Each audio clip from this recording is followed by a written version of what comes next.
বহুদিন পরে আজকে হালগড় সেতু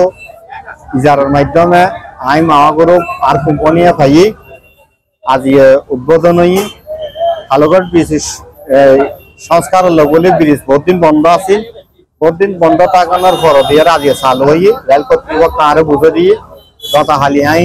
রেলের 6.5 কোটি টাকা ইজারার মূল্য বোর্ড চালানোর মাধ্যমে পরিশোধ করছি পরিশোধ করে রেল কর্তৃপক্ষ আজকে আরো বুঝে দিয়ে এখন এন্ডা আগে ইজারার মেজা মোটর সাইকেলের একখান বিষয় আসছি মোটর সাইকেলের বিষয় হলো 20 টাকা করিয়া রেলের নির্ধারিত রেট এন্ডা আবার ইজারাদারের কোনো আপ নাই ইয়ান রেলের নির্ধারিত এই শেষ হইবে টেন্ডার হইয়ে টেন্ডারের মাধ্যমে আরা পাই সুতরাং আয়কর আগে সম্পূর্ণটা পরিশোধ করানোর পরে আরো ওয়ার্কার দিয়ে এন্ডাই সেহেতু এত লগলিয়ারে আইবের নেজে 20 টাকা ধরে মোটর সাইকেলের নেজে 20 টাকা করে রেল নির্ধারিত হারে এখন লই বাকি নিল তো এখন আর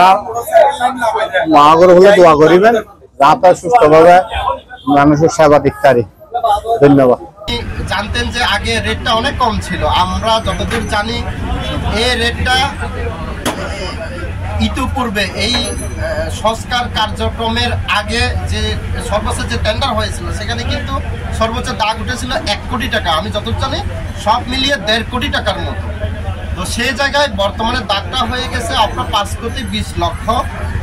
তো 20 টাকা আমি জানি যে শিডিউলে মোটর সাইকেলের ভাড়াটা 20 টাকায় নির্ধারণ করা আছে, সেটা আমরা জেনেছি। তো সেটা সরকারি সিদ্ধান্ত যে এক সময় হয়তো রেটটা কম থাকার কারণে কিনা যায় না, যদি আপনাদের কথা সত্য হয়ে থাকে সেটা হয়তো টোল ফ্রি ছিল। তো এখন হয়তো এটা সিদ্ধান্ত নেওয়া হয়েছে যে মোটরসাইকেল যেহেতু রেটটা বেড়েছে, আপনার ইজরা মূল্য বেড়েছে, সেটা হয়তো সরকার সরকার সিদ্ধান্ত গ্রহণ করা হচ্ছে যে এখানে মোটরসাইকেল সহ সবাইকে